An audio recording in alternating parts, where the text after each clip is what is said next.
Karibu sana mtumishi. Jesus is my everything.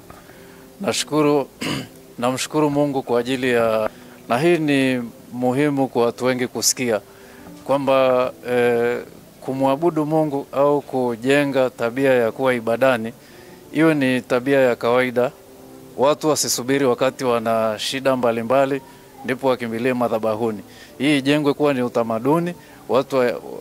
Watu wajenge tabia ya kuja kwenye semina, kwenye ibada kama kawaida, sio kusubiri kusukumwa au kutangaziwa sana kama matangazo ya biashara.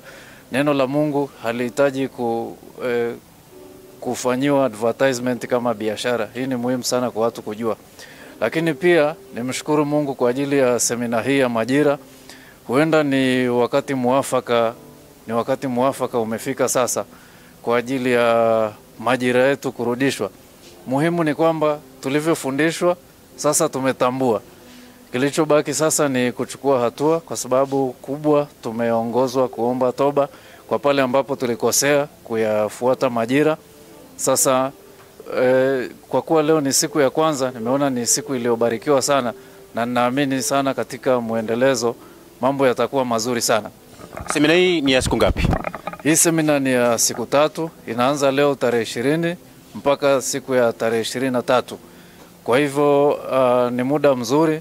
Semina inapoendelea ni majira mazuri ambayo hata watu wengi walioko kwenye ajira mbalimbali, kwenye biashara, kwenye shughuli zao, inakuwa ni muda mzuri kwa watu kutenga muda wao vizuri, na tumuombe Mungu ili kusiwe na vikwazo, kwa sababu haya mambo ya kiimani kuna wakati mtu unaweza kupanga lakini ikatokea sababu ndogo tu mtu akaahirisha kwa sababu anajua labda ndio majira yako ya kufunguliwa yamefika, na shetani akaweza kucheza na huo muda.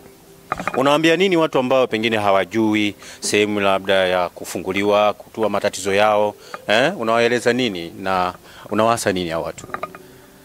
Kwanza ninamshukuru Mungu kwa ajili ya madhabahu hii. Ni inayoongozwa na Prophetess Joan.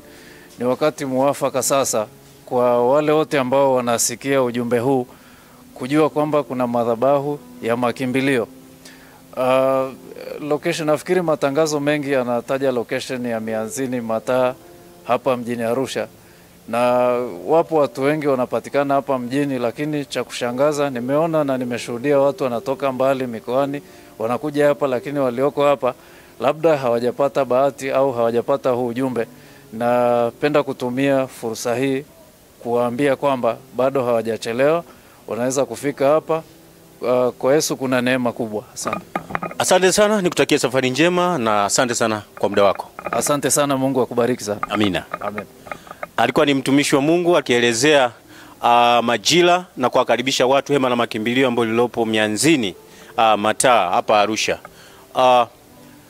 Mimi labda ni waasi tu ambao pengine hawajui ni sehemu gani ambao unaweza kutua matatizo yako. Wewe unanisikiliza na wewe unanitazama, karibu sana hema la makimbilio Mianzini Mataa hapa Arusha. Wewe uko mkoani, uko si wilayani, uko sehemu gani, sehemu yoyote ile Tanzania nzima, nikukaribishe. Kutana na nabii, historia ya maisha yako ibadilike wewe. Asante sana.